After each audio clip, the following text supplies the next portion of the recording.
చాలా మంది శివాజీ గారిని ట్రోల్ చేస్తున్నారు. అలాగే శివాజీ గారు మాట్లాడింది తప్పు అనేసి అంటున్నారు. దాని మీద మీరేం మాట్లాడతారు? అంటే శివాజీ గారు మాట్లాడింది ఏ రకంగా మీకు తప్పు అనిపించిందో నాకు అర్థం కావట్లేదు. తప్పు అనే వాళ్ళు ఎవరున్నారో ఆ తప్పు అనిపించింది ఏంది అనేది ముందుకొచ్చి మాట్లాడాలి. అంటే ఇంట్లో కూర్చొని మాట్లాడడం కాదు, ప్రతి ఒక్కరు ఏ విధంగా తప్పు అనిపించింది అనేది ముందుకొచ్చి మాట్లాడాలి. ఒకటి ఇప్పుడు మాట్లాడేది ఏంటంటే, ప్రకాష్ రాజ్ గారు నాగబాబు గారు ఉన్నారండి. ప్రకాష్ రాజ్ గారు కానివ్వండి, నాగబాబు గారు కానివ్వండి, మరి వాళ్ళ ఇంట్లో వాళ్ళ కూతుర్లని కూడా అలాగే ఎంకరేజ్ చేస్తున్నారా? ఇప్పుడు నిహారిక ఉంది, నిహారిక మొత్తం బికినీలు వేసుకున్నది ఇప్పటివరకు లాంచ్ చేయలేదు ఎందులో కూడా. ఆమె గోవాకి వెళ్ళి ఉండదా, బ్యాంకాక్ వెళ్ళి ఉండదా? మరి ఆవిడ వేసుకున్న బట్టల్ని ఎందుకు పోస్ట్ చేయలేదు ఇప్పటివరకు? చిరంజీవి గారి ఇంటి నుంచి ఎందుకు రావట్లేదు అలాంటి బట్టలు ఉన్నటువంటి ఫొటోస్? ఒక అనసూయ వేసుకున్నది ఆమె పోస్ట్ చేసుకుంది, ఇప్పుడు ఆమె మాట్లాడుతుంది. మరి చిరంజీవి గారి ఇంటి మీద నుంచి ఎందుకు రాలేదు అలాంటివి? అంటే ఎవరి కుటుంబానికి తగ్గటువంటి సంప్రదాయాలు అనేవి, కల్చర్ అనేది వాళ్ళకు ఉంటుంది. ఎంతవరకు ఉండాలి సినీ ఫీల్డ్కి, ఎంతవరకు అట్రాక్ట్ అవ్వాలి, ఎంత నటించాలి అనేది వాళ్ళ కుటుంబానికి తెలుసు. ఎందుకంటే చూస్తూ వస్తున్నారు. నేను నాగబాబు గారిని తప్పు పట్టట్లేదు, చిరంజీవి గారి కుటుంబాన్ని తప్పు పట్టట్లేదు. ఎందుకంటే వాళ్ళు పద్ధతిగా ఉన్నారు, ఆల్రెడీ పద్ధతిగా ఉన్నారు. వాళ్ళు అంతవరకు వాళ్ళ లిమిట్స్ ఎక్కడ క్రాస్ చేయలేదు. ఇష్టమైన పెళ్లిళ్ళు చేసుకున్నారు, ఇష్టం లేని పెళ్లిళ్ళని వదిలేస్తున్నారు. అంతే తప్ప కానీ అసభ్యకరమైనటువంటి బట్టలు వేసుకొని నిహారిక రాలేదు, శ్రీజ రాలేదు, సుష్మిత రాలేదు. మరి మిగతా వాళ్ళు వచ్చినప్పుడు వాళ్ళు ఎందుకు రియాక్ట్ కావట్లేదు? యాజ్ ఏ మీరు కూడా యాక్టరే కదా, మీరు ఎందుకు చెప్పట్లేదు, ఎందుకు హెచ్చరించట్లేదు?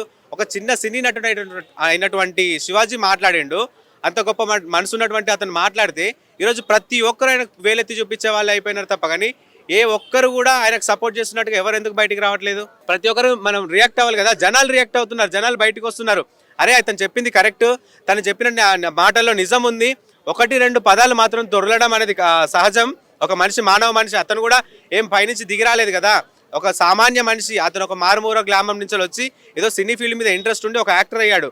యాక్టర్ అయ్యి యాక్టింగ్లో చేసుకుంటూ ఉన్న ప్రతి ఒక్క అమ్మాయిని నా ఇంటి ఆడబిడ్డగా నేను తీసుకుంటున్నాను, నా ఇంటి ఆడబిడ్డ ఈ విధంగా అసభ్యకరంగా ఉండకూడదు అని చెప్పాడు తప్ప కానీ నీ ఇష్టం వచ్చినట్టు బట్టలు వేసుకో, నీ ఇష్టం వచ్చినట్టుగా నాట్యం చేయి, నీ ఇష్టం వచ్చినట్టుగా డ్యాన్సులు వేసుకో, బీచ్లో బొర్లు అని చెప్పలేదు కదా.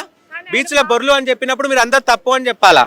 ఇక్కడ రామ్ చరణ్ గారి పాటలో కూడా సేమ్ ఇదే వర్డ్స్ యూజ్ చేశారు. అవునండి, చక్కెర సామాన్లు అనేది అవును, ఒక సర్కాజం లో చాలా మంది వాడతారు. ఇప్పుడు ఒక మనిషి మంచి చెప్తున్నప్పుడు, ఒక తప్పు కూడా మంచి చెప్తున్నప్పుడు ఒక బూతు దొర్లితే మా ఇంట్లో వాళ్ళు ఉన్నారండి, నాకు మంచి చెప్తున్నా, అరే అవలాగా మంచిగా ఉండరా అని చెప్తారు. మంచిగా ఉండమని చెప్తున్నాడు కాబట్టి నన్ను అవలాగా అన్నప్పుడు నేను తీసుకున్నా. అరే నేను మంచిగా ఉన్నాక కూడా నువ్వు అవలగానివి అని చెప్పేసి నన్ను అంటే అప్పుడు నేను తీసుకున్నా. ఇంట్లో వాళ్ళు అన్న కూడా అతను అన్న విధానం కూడా అదే, నువ్వు మంచిగా లేవు, నువ్వు మంచిగా ఉండాలి కాబట్టి ఒక మాట దొరికిందండి. దాన్ని పట్టుకొని ఎందుకు వేలాడుతున్నారు? 99 మంచి మార్కులు వచ్చిన తర్వాత ఒక తప్పు మార్కును పట్టుకొని వేలాడడం ఎక్కడి వరకు కరెక్ట్? ఎంత చిన్న హీరో అని చెప్పేసి తనని ఒక మామూలు వ్యక్తిలాగా ట్రీట్ చేస్తూ తనకు టీఎఫ్ఐలో తనకి గుర్తింపు లేదా? అంటే ఇంకొకటి కూడా, సరే 100 సినిమాలు తీసాడండి, 100 సినిమాలు తీసిన వ్యక్తి మాటలు మీరు వినొచ్చు కదా, మరి ఎందుకు వినట్లేదు? తప్పేం చెప్పిండు ఆయన? ఆయన సినిమాలో అని ఎక్కడ మెన్షన్ చేయలేదు, మీరు వింటారో వినరో. అతను ఒకటే మాట చెప్పిండు, మీరు బయటికి వచ్చినప్పుడు పబ్లిక్ గా మీరు అసభ్యకరమైన బట్టలు వేసుకోకండి, పబ్లిక్ గా వచ్చినప్పుడు వేసుకోకండి. ఎందుకంటే ఆయన ఏ ఇంటెన్షన్ లో చెప్పాడంటే, నిధి అగర్వాల్కి ఒక 6 మంది బౌన్సర్లు ఉన్నా కూడా ఒక చిల్లర మనుషులు వచ్చేసి తన డ్రెస్ ని లాగడమో లేకుంటే తనని చేయడమో జరిగినప్పుడు ఆ డ్రెస్సులు ఎక్కడ ఊడి పడిపోతాయో, మీరు వేసుకున్న బట్టలు మీకే కంఫర్ట్ లేవు, ఇలా నడుస్తుంటే గట్టిగా గాలి పీల్చుకుంటే ఊడిపోతున్నాయి. సో మీరు ఎంత కాస్ట్యూమ్ డిజైనర్ చేసుకున్నా, లక్షలు వేలు పెట్టి బట్టలు కొనుక్కున్నా మీ ఒళ్ళుని కాపాడుకోండి అని చెప్పాడు. అంతే, అంతకు మించి వేరే మాట చెప్పలేదు. అంటే నేను అన్న మాటల్లో 2 తప్పులు ఉన్నాయి, దానికి కూడా అపాలజైజ్ కూడా చేసుకోవడం జరిగింది. కానీ దాన్ని కూడా ఎందుకు యాక్సెప్ట్ చేయట్లేదు? మనిషికి ఇంకా కొద్దిగా 4 రోజులు ఎక్కువ టాపిక్ కావాలి కదా. మీడియా వాళ్ళకి ఏం కావాలి? మీడియా వాళ్ళు అక్కడ చెప్పేస్తారు ముందే, మాకు ఇంకొన్ని రోజులు, మాకు ఇప్పుడు నడిచేది ఏమీ లేదు. బిగ్ బాస్ ఉండే ఇన్ని రోజులు, బిగ్ బాస్ మీద మేము కొంచెం కాలం గడిపినాము, మాకు ఎటువంటి న్యూస్ అందట్లేదు. ఒకరోజు పవన్ కళ్యాణ్ గారిది ఏదో తాటాకులు ఎండిపోయినాయి, ఆ తెలంగాణ జరిగింది అనేది ఒక టాపిక్ మేము వారం 10 రోజులు నడిపించుకున్నాము. శివాజీ గారిది కూడా మాకు ఒక 10 రోజులు టాపిక్ కావాలి అని చెప్పేసి అని అడుగుతున్నారు. మీడియా వాళ్ళు పొడిగించేది తప్ప కానీ ఇది ఎవరు పొడిగించలేదు. పబ్లిక్ అంతా సపోర్ట్ చేస్తున్నారండి. పబ్లిక్ అంతా సపోర్ట్ చేస్తున్నప్పుడు మీడియా పబ్లిక్ మాట్లాడేది చూపించకుండా మీకు నచ్చిన నాగబాబుది ఎందుకు చూపిస్తున్నారు? మీరు సగం బట్టలు వేసుకున్నటువంటి అనసూయది ఎందుకు చూపిస్తున్నారు? మరి పబ్లిక్ ఎందుకు చూపించట్లేదు? ఒక్కరు కూడా లైవ్ టెలికాస్ట్ చేయట్లేదు. మరి పబ్లిక్ పెద్ద ఛానల్స్ వచ్చి ఇవాళ సంజన గారు మీటింగ్ పెడితే, ఇమాన్యుల్ గారు మీటింగ్ పెడితే అక్కడికి వెళ్ళిపోయారు. మరి శివాజీ గారిది ఎందుకో మీరు పెట్టలేదు?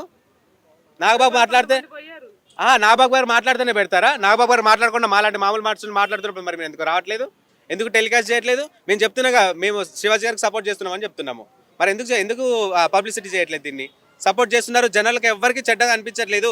జనాలకు చెడ్డగా అనిపించినప్పుడు హ్యూమన్ రైట్స్ వరకు ఎందుకు పోవట్లేదు? ఇది అవునమ్మా, బయట అందరు నీకు సపోర్ట్గా ఉన్నారని క్యాన్సిల్ చేసి పంపించమనండి వాళ్ళ, మరి శివాజీ గారి మీద కేసు కొట్టేయమనండి. మరి ఆయన అన్న మాటలు తప్పు కానప్పుడు పోలీసులు ఎందుకు ఆయన మీద కేసు పెట్టినట్టు? అదే చెప్తున్నా కదా, చిన్న చిత్తగా వాళ్ళందరూ పోలీసులకి తొత్తుగాళ్ళు ఉంటారు, అర్థమైందా? వీళ్ళకి వాళ్ళు పోలీసులు తొత్తులకు వీళ్ళు పోలీసులు అనమాట. రాజకీయ నాయకులు నడిపించినటువంటి రోజులు తప్పు జరిగిన దాన్ని ఒప్పుగానే చూపిస్తారు. నాగబాబు గారు ఓపెన్ గా చెప్పారు, మేము అనసూయ వాళ్ళ అంటే అనసూయ లాంటి వాళ్ళు ప్రశ్నించే వాళ్ళకి నేను సపోర్ట్ చేస్తున్నా అంటే నాగబాబు డైరెక్ట్ గా చెప్పారు. మీరు ఏం చెప్తారు దాని గురించి? ఇప్పుడు ఆయన ఒక ఫిల్మ్ ఇండస్ట్రీలో ఉన్నాడండి, ఆయనకి నడుస్తుంది కానీ బయట ప్రపంచానికి నడవదు. ఇప్పుడు అదే నిధి అగర్వాల్ ప్లేస్లో ఆమె ఒక ఫిల్మ్ యాక్ట్రెస్ కాబట్టి ఆమెకు బౌన్సర్లు ఉన్నాడు కాబట్టి నడిచిపోయింది. అదే డ్రెస్ని నిధి అగర్వాల్ని ఇంకొక మనిషి ఇన్స్పైర్ తీసుకొని ఆ బట్టలు వేసుకొని మాల్కి వెళ్తే తన పరిస్థితి ఏంది? తాగి ఉంటారు కొంతమంది. అంటే వాళ్ళకి ఏమంటున్నారంటే అలా ఆ రోజు అబ్బాయిలే కదా చేసింది అనేసి చాలా మంది మాట్లాడుతున్నారు. అవునండి, నువ్వు వేసుకొస్తేనే కదా అబ్బాయి చేసింది. చీర కట్టిన వాళ్ళ మీదకి ఎందుకు వెళ్ళలేదు? మరి ఆ రోజు చాలా మంది మాల్లో చీరలు కట్టుకొని వచ్చారు. అందరి మీదకి ఆడవాళ్ళే కదా, తన ఆడవాళ్ళే కదా. మరి అందరు చీరలు కట్టుకొని 99 మంది చీరలు కట్టుకొని వచ్చినారు, వాళ్ళందరి మీదకి ఎందుకు వెళ్ళలేదు? మరి నువ్వు ఒక సెలబ్రిటీవి, అతను చెప్పింది కూడా నువ్వు ఒక సెలబ్రిటీవి. నీ మీద ప్రతి ఒక్కరికి ఒక చిన్న క్యూరియాసిటీ ఉంటుంది.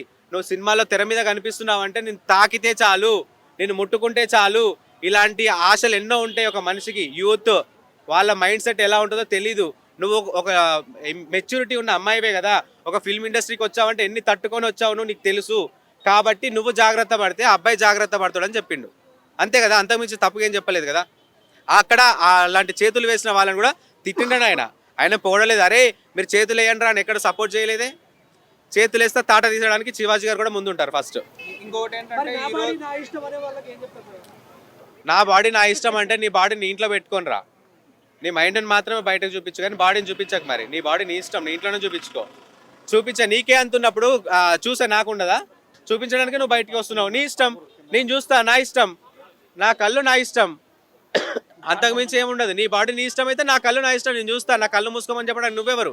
నా చేతులు నా ఇష్టం, నేను తాకుతా, అంతే. ఇంకోటి ఏంటంటే ఈ రోజు మన శివాజీ గారు ఉమెన్ కమిషనర్ ఆఫీస్కి కూడా అటెండ్ అవ్వడం జరిగింది. అక్కడ శివాజీ గారు అన్న మాటలు ఏంటంటే, నేను సినిమాలైనా వదిలేస్తానేమో కానీ నా ఆత్మాభిమానం చంపేసుకోను, 30 ఎకరాల పొలం ఉంది నాకు, నేను సరదాగా వ్యవసాయం చేసుకుంటాను అనేసి మాట్లాడడం జరుగుతుంది. దాని మీద మీరు? అవునండి, శివాజీ గారు చెప్పిన వాటి మాట చాలా మంచిది. ఎందుకంటే ఈ తొత్తుగాళ్ళందరి కోసం ఆయన క్షమాపణ చెప్పాల్సిన పని లేదు. ఆయన నోరు నుంచి జారినటువంటి 2 దొర్లినాయి కాబట్టి ఆ మాటలకు ఆల్రెడీ సారీ చెప్పిండు. ఆ సారీ చెప్పిన మాటలు కూడా మీరు యాక్సెప్ట్ చేస్తలేరు. తాగి చెప్పిండు, తడిపి చెప్పిండు, నిద్ర మబ్బులో వచ్చి చెప్పిండు. ఆయన మీరు పెట్టిన టెన్షన్కి నిద్రపోతాడు అండి. మరి ఒక మనిషి ఆ నిద్ర రావాలి అంటే ఒక మనిషి ఖచ్చితంగా ఇంత 90 ml పడాలని మాకు తెలిసినంత వరకు. మేము ఒక మిడిల్ క్లాస్ ఫ్యామిలీ నుంచి వచ్చినాం, మాది ఒక పల్లెటూరు, తనది ఒక పల్లెటూరు. అంత మాట ఆయనని బయట ట్రోల్ చేస్తున్నప్పుడు ఆయన కొంచెం తాగి ఉంటాడు కావచ్చు, ఆయనకు నిద్ర పోలేదేమో. ఆయన చెప్పిన దానికి ఆయన నోటి నుంచి వచ్చిన మాట ఎందుకు పట్టుకోవట్లేదు? మీరు సారీ చెప్పిండు కదా, మరి సారీ చెప్పిన నోటిని పట్టుకోకుండా ఆయన తాగిన రాత్రిని ఎందుకు పట్టుకుంటున్నారు? ఆయన చెప్పేసిండు. దాన్ని మీరు అంగీకరించకపోవడం ఇది మీ తొక్క పట్ట నాకు అర్థం కాకపోతే అడుగుతా. కానీ మీ అంగీకారం ఎవరికి కావాలి? ప్రజలమంతా మేము ఆయనకు సపోర్ట్గా ఉన్నాము, అవసరమే లేదు ఇంకా ఆయన మళ్ళీ క్షమాపణ చెప్పాల్సిన అవసరం లేదు. అవసరమైతే మేము కూడా ఉమెన్ రైట్స్ వాళ్ళకి వెళ్ళిపోతాం శివాజీ గారితో. అంటే ఇంకోటి ఏమంటున్నారంటే శివాజీ గారు, నా పక్కన నాతో పాటు ఎదిగిన వాళ్ళే నన్ను తొక్కేయాలని చూస్తున్నారు అనేసి మాట్లాడుతున్నారు. ఎవరిని తొక్కాలని అయితే చూడరండి. ఒకటి ఈ విషయం అంటే ప్రతిదీ శివాజీ గారికి సపోర్ట్ ఉన్నామని చెప్పేసి మామూలు విషయాల్ని కూడా శివాజీ గారి మీదకి తోయం మనము. ఎవరు తొక్కేయరు. టాలెంట్ ఉంటే పైకి వస్తారు. అట్లా అనుకో, కోర్ట్ మూవీలో ఆయన చాలా బాగా యాక్ట్ చేసినారు, పైకి రాలేదా? టాలెంట్ ఎవరిని తొక్కేదు. ఒకవేళ తనకి టైం గ్యాప్ మన తలరాతలో లేనప్పుడు కొంతకాలం నువ్వు సైడ్కి ఉండరా అన్నారు, సైడ్కి ఉంచిండో 10 సంవత్సరాలు. కోర్టు మూవీ తర్వాత ఇప్పుడు పబ్లిక్లో ఆయన ప్రతి ఒక్కరు నోట్లో నానుతున్నాడు. అది అంతే తప్ప కానీ టైం రావాలి దేనికైనా, ఎవరైనా తొక్కాల్సిన అవసరం లేదు. అవునండి, దండోరా సినిమా హైప్ కోసం మాట్లాడేది ఉంటే ప్రతిసారి ఆయన ఒకసారి ఏమంటారు ఆ ఈవెంట్లో మాట్లాడినాడు. దండోరా సినిమా హీరోయిన్ గురించే మాట్లాడేవాడు కావచ్చు.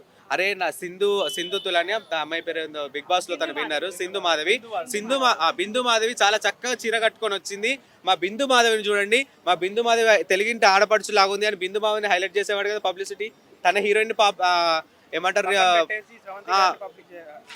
చేసేవాడు కదా, చేయలేదే. మరి మూవీలో తన హీరోయిన్ గురించి ఎక్కడ హైలైట్ చేయలేదే. తనకున్న మైండ్ లో ఉన్నటువంటి సౌందర్య గారి గురించి చెప్పిండు, లయ గారి గురించి చెప్పిండు, మీరా జాస్మిన్ గారి గురించి చెప్పిండు, పక్క స్టేట్ అయినటువంటి మీరా జాస్మిన్ గురించి కూడా చెప్పిండు. చాలా అదే అంటున్నా, మీరా జాస్మిన్, సౌందర్య గారు కానివ్వండి, సాయి పల్లవి గురించి గారు కానివ్వండి, వాళ్ళందరి గురించి చెప్పలేదు. మరి బిందు మాధవ్ గురించి చెప్పాలి కదా. మా సినిమా హీరోయిన్ చూడండి, మా సినిమా హీరోయిన్ చూడండి, దండోర సినిమా హీరోయిన్ చూడండి, 10 సార్లు నోటి నుంచి రాలేదు కదా ఆయనకి. వాళ్ళకి అన్న ఇంకోటి వీళ్ళకి బట్టలు నప్పుతాయి అంటున్నారు వాళ్ళు. నప్పుతాయి ఏంటండి, నువ్వు చూపిస్తేనే అక్కడ నడుస్తుంది. ఏది నువ్వు వేసుకొని చూడు. సాయి పల్లవి మరి ఫస్ట్ నుంచి లంగావణిలో వచ్చింది, తను అదే డ్రెస్ కంటిన్యూ చేసుకుంటూ తను మంచి పేరులోనే ఉంది కదా. నప్పడమే ఉందండి, చూపిస్తే ఏదైనా కనిపిస్తుంది. నప్పడమే ఉంది, నప్పడం లేదు, ఇప్పడం లేదు, అన్నీ ఒకేలాగా చూసే కళ్ళలో ఉంటుంది అంతే. కొంతమంది మహిళలు ఏమంటున్నారంటే ఇలా ఇలాగే డ్రెస్సింగ్ వేసుకోవాలని రామాయణంలో ఉందా, లేకపోతే మహాభారతంలో ఉందా, లేకపోతే రాజ్యాంగంలో ఉందా? మీకు ఒక మంచి క్వశ్చన్ అండి, మంచి గుర్తు చేస్తున్నారు. రాజ్యాంగంలో లేదండి. మరి రాజ్యాంగంలో చాలా చేస్తున్నారు కదా బయట ఆడవాళ్ళు. మరి భర్తలను చంపేయమని చెప్పేసి రాజ్యాంగంలో రాసి పెట్టలేదు కదా. అమ్మా మీరు బ్లూ డ్రమ్ములు తీసుకొచ్చుకోండి, బ్లూ డ్రమ్ముల్లో కుక్ వేయండి, సిమెంట్తో మాల్ కలిపి ఇల్లు కట్టేయండి అని చెప్పి లేదు కదా. ఇంకొక మనిషిని చూడకండి అమ్మా, భర్తతోటే ఉండండి అన్నప్పుడు మరి భర్తను కాకుండా పరాయి మగాన్ని ఎందుకు చూస్తున్నారు? మీరు ఛాన్స్ ఇస్తేనే పరాయి మగాడు కూడా మీ వరకు వస్తున్నాడు. అదొకటి మీరు దృష్టిలో పెట్టుకోవాలి. మీరు ఒకటి ఏంది, మనం ఏ పని చేసినా కూడా మన మనసుకి సమర్థించుకోవాలి. మనం ఫస్ట్ మన మనసుని సమర్థించుకున్న తర్వాత పక్క వాళ్ళ గురించి ఆలోచించండి. మనమే తప్పు చేస్తున్న తర్వాత మన ఇంట్లో బాగాలేనప్పుడు ఊరిని బాగుపరచాలని ఎప్పుడు అనుకోకండి తల్లి. మీరు చాలా బాగుండాలి, మీతో పాటు మేమందరం చాలా చక్కగా ఉండాలి. మిమ్మల్ని చూస్తే అమ్మ అనిపించాలని శివాజీ గారు చెప్పినట్టుగా మిమ్మల్ని చూస్తే అమ్మ అనిపించాలి, కానీ అబ్బా వీళ్ళ అమ్మ అనిపించకూడదు. ఇంకా పచ్చిగా చెప్పట్లేదు నేను.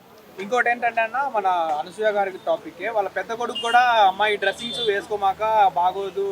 అవును, ఈ విషయం నేను కూడా విన్నా ఇంటర్వ్యూలో. మా బాబు నన్ను అడుగుతాడండి, మమ్మీ నీ డ్రెస్సింగ్ సెన్స్ బాగాలేదు, నేను చాలా అన్కంఫర్టబుల్ ఫీల్ అవుతున్నా మమ్మీ, నువ్వు వేసుకోకు అంటే తను సీరియస్గా అరే నీ చాయిస్ నీది, నేను ఏదైనా షాపింగ్ మాల్కి తీసుకెళ్ళినప్పుడు నీ బట్టల్ని ఇది కొనుక్కో అని చెప్పేసి నేను ఇప్పటివరకు చెప్పలేదు. నీకు ఊహ వచ్చిన తర్వాత నుంచి నీ ఇష్టం వచ్చిన బట్టలే కొనుక్కోమని చెప్పాను. నేను నాకు ఇష్టం వచ్చిన బట్టలు నేను కొనుక్కుంటా. నీకెంత చాయిస్ ఇచ్చానో నా లైఫ్ మీద కూడా నాకు అంత రైట్స్ ఉన్నాయి.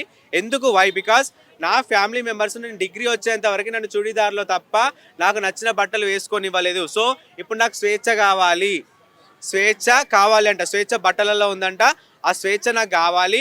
ఆ స్వేచ్ఛ కోసం నాకు నచ్చిన బట్టలు నేను వేసుకుంటున్నా, నువ్వు క్వశ్చన్ చేయొద్దు అని అంతా చెప్పి లాస్ట్కి ఏం చెప్పింది తెలుసా మళ్ళీ? అరే మా అమ్మ నాన్న వాళ్ళు అలా ఉంచడం బట్టికే నేను ఇప్పుడు ఈ విధంగా అప్పుడు ఆపినారు కాబట్టి అంత మంచిగా ఉన్నానేమో నేను అంటే. తల్లిదండ్రులను కూడా నొప్పిస్తలేదామా, చెప్పేదంతా చెప్పింది. ఏమంటారు ఊర్లో ఉన్న భాగవతం అంతే చెప్పి లాస్ట్కి భాగవతంలో నేను సీతని ఏమంటారు రుక్మిణిని అన్నట్టుగా ఉంది విషయం. మా అమ్మ నాన్న ఆ విధంగా ఉంచారు కాబట్టి నేను చాలా పద్ధతిగా పెరిగానంట.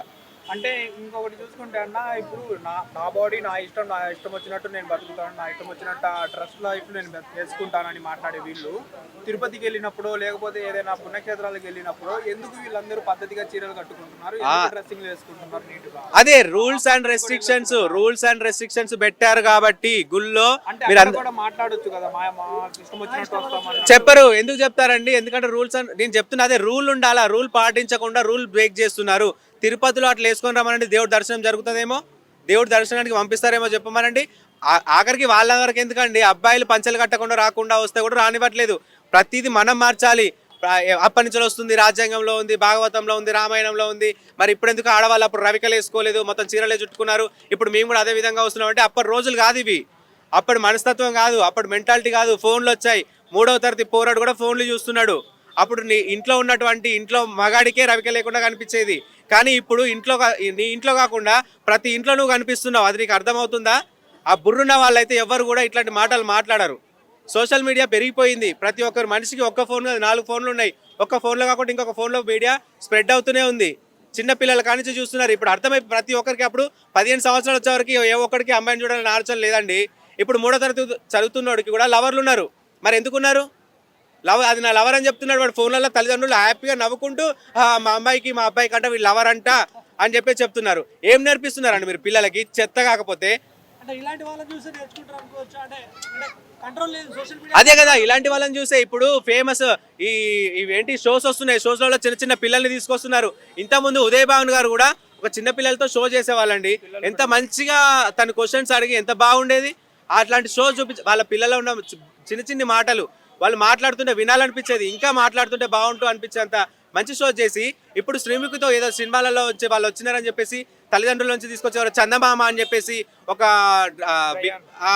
రియానా వాళ్ళు ఎవరో పాప, చందమామ అని చెప్పేసి ఆ పాప, ఇంకొక డాన్సర్ ఉంటాడు జీవానా ఆయన పేరు ఏం పేరు వాళ్ళ కొడుకు, వాళ్ళకి ఇవేం కనెక్షన్స్ అండి? ఏం నేర్పిస్తున్నారు మీరు పెట్టకండి మరి అలాంటప్పుడు. నా లవరు అంటాడు, నేను ఆమె తింటేనే తింటా అంటాడు, ఆమె తినకుండా నేను తినను అంటాడు. అలాంటి మీ ఇంట్లో వరకే ఉంచుకోండి. నేను అంటున్నా మీ పిల్లలు అనేది తెలిసి తెలియక అంటున్నారేమో. మీరు సంతోషపడేది మీ వరకు సంతోషపడండి. ఆ వీడియోని పబ్లిసిటీ చేయకండి. చిన్న పిల్లలకి చిన్న చిన్న బట్టలు వేసి మీరు బతుకమ్మ పండుగ వస్తే కూడా బతుకమ్మ పండుగకి లంగా ఉణిలు వేసుకోకుండా, పట్టు లంగాలు వేసుకోకుండా ఫ్యాషన్ డ్రెస్సులు వేసుకొని ర్యాంప్ వాకులు చేస్తున్నారు. బతుకమ్మ పండుగ ఏం నేర్పిస్తుంది మీకు?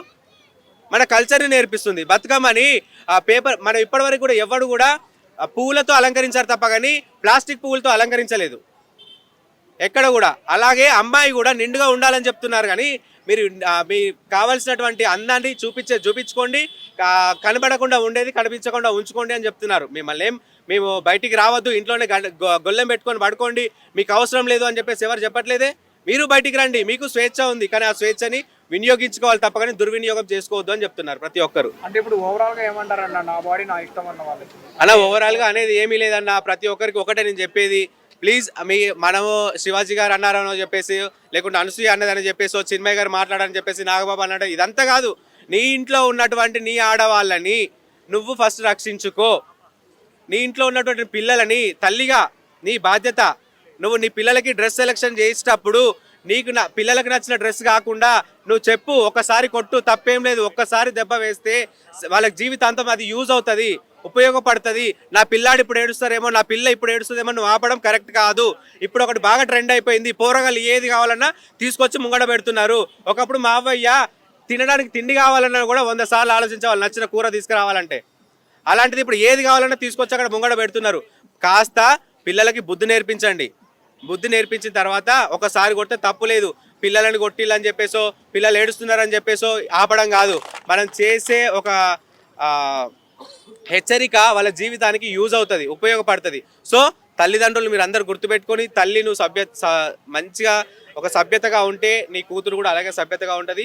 తల్లి నుంచే ఫస్ట్ గురువు తల్లి మాత్రమే. తల్లి తర్వాతనే మిగతా వాళ్ళంతా. వీళ్ళందరూ చెప్తారు, వెళ్ళిపోతారు. ఈరోజు శివాజీ గారిది ఒక టాపిక్ ఒక వారం రోజుల వరకు మాత్రమే మాట్లాడతారు. ఊకే మాట్లాడితే ఇంకా దొబ్బేరా బాబు అంటారు.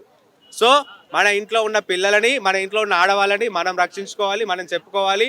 ఇంకొకటి, మీ ఇంట్లో ఉన్న అక్క చెల్లెలని, అన్నదమ్ములు ఫస్ట్ మీరు ఇష్టపడండి. మీరు ఇష్టపడితే మీరు ఏ విధంగా రెస్ట్రిక్ట్ చేస్తున్నారో అమ్మాయిలని, అదే విధంగా వాళ్ళని జాలీగా ఉండేటట్టు చూసుకోండి. ఇంకొక మగాడు అవసరం లేదు వాళ్ళకి. నాన్నున్నాడు నన్ను బయటికి తీసుకెళ్తాడు, నా నాన్నున్నాడు నన్ను బయటికి తీసుకెళ్తాడు, నాకు నచ్చినట్టుగా నన్ను ఉండనిస్తాడు. బట్టల విషయంలో కానివ్వండి, వాళ్ళకి నచ్చినవి ఏదైనా సరే మీరు పక్క నుండి తోడుగా వాళ్ళకి హెల్ప్ చేయండి. ఇంకొక మగాడి అవసరం లేకుండా చూసుకోండి. రోజుకి ఒకసారి ఫోన్ చేయండి, మాట్లాడండి. మీరు ఇంకొక అమ్మాయితో సొల్లు పెడితే నీ అక్క చెల్లెతో ఇంకొక మగాడు సొల్లు పెడుతున్నాడు. సో అందరూ అర్థం చేసుకుంటారని నేను అనుకుంటున్నాను. అంతే అండి. ఇంకా మీరు ఇంకేమైనా అడగాలనుకుంటే అడగండి. నేను ఖచ్చితంగా చెప్తానండి. యాంకర్ సుమ గురించి, ఆవిడ ఒక వేరే రాష్ట్రం నుంచి ఇక్కడికి వచ్చిందండి. ఒక 35 సంవత్సరాల ఇండస్ట్రీలో ఉంది. తను దాదాపు 30 సంవత్సరాల నుంచి ఫేమ్లో ఉంది. ఆవిడ ఏ ఒక్కరోజు కూడా అసభ్యకరమైనటువంటి బట్టలు వేసుకోలేదు. మరి ఎందుకు వేసుకోలేదు, ఎవరు ఎందుకు క్వశ్చన్ చేయలేదు? మరి సుమ గారిని ఎందుకు క్వశ్చన్ చేయలేదండి? అంత చక్కగా ఉంది ఆవిడ మాట్లాడే ఛాన్స్ లేదు. ఆమె ఎక్కడ కల్పించుకోలేదు. ఆవిడ మాట్లాడడానికి ఎక్కడ ఛాన్స్ ఇవ్వలేదు. ఎక్కడైనా ఇచ్చిందా? చీరలో వచ్చింది, లేకుంటే ప్రతి ఒక్క షోలో ఇప్పటికి చూడండి ఆమె 50 years ఉన్నా కానీ లంగవన్లో వస్తుంది. లంగవన్లో రావాల్సిన అవసరం ఏముంది అంటే ఆమెకు తెలుసు ఏ విధంగా వస్తే ఏ విధంగా కనబడతాము. ఫిల్మ్ ఇండస్ట్రీని మొత్తం చదివేసింది ఆవిడ. ఇప్పుడు వచ్చిన వాళ్ళు ఫేమస్ అయిపోయి మాట్లాడడం కాదు. అదేనండి, రెస్పాన్స్ అవ్వచ్చు అంటే మంచిగా. ఒకసారి కొంతమంది ఎలా ట్రోల్ చేస్తున్నారంటే, కొంతమందికి కొన్ని నచ్చుతాయి, కొంతమందికి కొన్ని నచ్చవు. పబ్లిక్ మాట్లాడినవేమో మనము పాపులారిటీ చేయట్లేదు. ఒక సుమ మాట్లాడిందంటే మాత్రం మనం సుమోలాగా, టాటా సుమోలాగా వేసుకెళ్ళిపోయి ఆవిడని ఎక్కడో రాకెట్లో అంతరిక్షంలో వదిలేసి వచ్చాము. ఆమెకు అది నచ్చట్లేదు. నేను ఎంతవరకు రావాలి అంతవరకే వస్తా అనుకుంటుంది. అంతెందుకండి మరి సుమ గారు అనసూయ గారు వేసుకున్నటువంటి బట్టలు నాకు ఇష్టం అని చెప్పింది. మీరు ఇంటర్వ్యూ చూసారో లేదో, నేను సుమ గారు వేసుకున్నటువంటి బట్టల గురించి నేను సమర్థించాను, కానీ సుమ గారి నోటి నుంచి వచ్చినటువంటి మాటలని సమర్థించలేదు. ఒక విషయంలో ఏంటంటే అనసూయకి చాలా డేర్ పర్సన్ అని చెప్పేసి మాట్లాడింది. ఆ మాటని సమర్థిస్తున్నా. కానీ ఆవిడ వేసుకున్న బట్టలు కూడా తన స్వేచ్ఛ ఉంది అని చెప్పేసి అంది. అంటే ఆవిడ మాట్లాడేటువంటి విషయంలో ఒక సైడ్ అనసూయకి సపోర్ట్ చేసింది, ఒక సైడ్ అనసూయకి సపోర్ట్ చేయలేదు. సో అదనమాట. సుమ గారు ఫిల్మ్ ఇండస్ట్రీలో ఉంది. ఆవిడకి తెలుసు ఎదుటి వాళ్ళ గురించి మాట్లాడినా సరే నా ఒళ్ళు గురించి ఎదుటి వాళ్ళకి మాట్లాడే ఛాన్స్ నేను ఇవ్వను అనుకుంది. కాబట్టి తను అలాంటి బట్టలు వేసుకొని వచ్చింది. అనసూయల అంటే ఇంకొంతమంది ఏమంటున్నారంటే ఇప్పుడు అనసూయ కంటే సుమ గారికి ఎక్కువ పాపులారిటీ ఉంది, ఎక్కువ క్రేజ్ ఉంది. కానీ ఈవిడ ఇంత కట్టు బొట్టు ఇంత నీట్ గా ఉంటది కాబట్టి ఈవిడికి ఇంత ఫాలోయింగ్ ఉంది. తను కూడా ఇప్పుడు ఏం మాట్లాడినా కూడా నాకు అర్థమైంది బ్రో మీరు అడిగిన క్వశ్చన్. తను కూడా ఇప్పుడు ఏం మాట్లాడినా కూడా ఇప్పుడు శివాజీ గారు మాట్లాడితే దండోరా సినిమా ప్రమోషన్ అంటారు, ఇప్పుడు సుమ గారు మాట్లాడితే సుమ కొడుకు మోగ్లీ సినిమా ప్రమోషన్ అంటారు. ఇప్పుడు తన కొడుకు సినిమా ఇండస్ట్రీకి వచ్చాడండి, తినేది అయిపోతుంది. ఎవరు కానీ ఎంతవరకు ఫిల్మ్ ఇండస్ట్రీలో రాసి పెట్టుకుంటారో ఎవరికి తెలీదు, ఎప్పుడు ఇలా తిరిగే తెలీదు, ప్లేట్ ఎలా ఫిరాయించే తెలీదు. సో తన కొడుకు సినిమా ఇండస్ట్రీకి వస్తున్నాడు, ఇప్పుడు సుమ గారికి ఒకవేళ రియాక్ట్ అయింది అనుకో మోగ్లీ సినిమా కోసం సుమ గారు ప్రమోషన్ చేస్తుంది అంటారు. తనకు అవసరమా? అందుకే ఎవరు కానీ ఎవరు నోరు విప్పడం లేదు. మాట్లాడిన శివాజీ గారికి ప్రజలంతా తోడుగా ఉన్నారు. అక్కడ శివాజీ గారు నిలబడితే ఇక్కడ మేమంతా నిలబడ్డాం. చాలు, ఇంకా అందరు యాక్టర్స్ వచ్చి మాట్లాడాల్సిన అవసరం లేదు. ఈ విషయాన్ని ఇక్కడితో ఎండ్ చేసుకొని ఈ ప్రాబ్లమ్ని సాల్వ్ చేసుకోవడం బెటర్. హిట్ టీవీ యాప్, ఇందులో short news, live news, entertainment shows, movies, digital magazines తో పాటు మీ జిల్లా వార్తలను కూడా ఫ్రీగా చూడొచ్చు. ఇంకెందుకు ఆలస్యం, వెంటనే హిట్ టీవీ యాప్ ని డౌన్లోడ్ చేసుకుని ఫ్రీగా ఎంటర్టైన్మెంట్ పొందండి. Hit TV app. Hit TV app. Please download hit TV app. Hit TV యాప్ని ఫ్రీగా డౌన్లోడ్ చేసుకొని ఎంజాయ్ చేయండి. మీకు నచ్చిన ఎంటర్టైన్మెంట్ కోసం హిట్ టీవీ యాప్ ని ఫ్రీగా డౌన్లోడ్ చేసుకుని ఎంజాయ్ చేయండి. హిట్ టీవీ యాప్ ని డౌన్లోడ్ చేసుకుని ఆస్వాదించండి, ఆశీర్వదించండి. ఇంతమంది సెలబ్రిటీలు హిట్ టీవీ యాప్ ని డౌన్లోడ్ చేసుకోండి అని చెప్తున్నారంటే ఎంత మంచి యాప్ ఆలోచించండి. అమెరికా అమెరికా అమెరికా అమెరికాలో చదవాలనుకునే వాళ్ళకి విశ్వసనీయమైన పేరు మన శౌర్య కన్సల్టెన్సీ. UK లో 1 year masters, UK లో 1 year masters, 2 years work permit up to 5 years visa. Contact Saurya Consultancy. Contact 89851 89851.